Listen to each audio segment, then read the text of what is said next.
नमस्कार, मी हुमायून नदाब. आज की तेज खबरमध्ये आपले सहर्ष स्वागत. चला तर पाहूया आजच्या ठळक घडामोडी. अपघातातील मृताच्या वारसांना 60 लाखांची नुकसान भरपाई.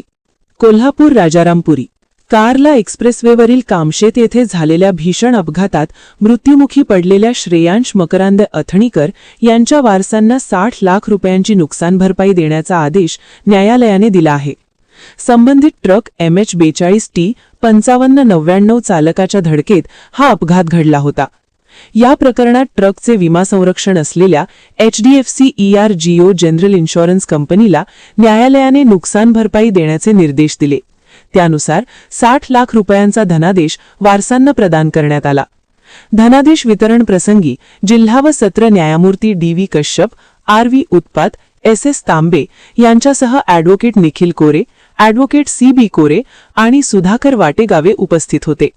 लोक न्यायालयाच्या माध्यमातून या प्रकरणात जलद, सुलभ आणि वेळेत न्याय मिळाल्याची भावना व्यक्त करण्यात आली. तसेच अशा प्रकारची माहिती इतर अपघातग्रस्तांपर्यंत पोहोचवावी असे आवाहनही करण्यात आले. या प्रकरणात वारसांच्या वतीने ॲडव्होकेट CB कोरे रेंदाळकर यांनी काम पाहिले.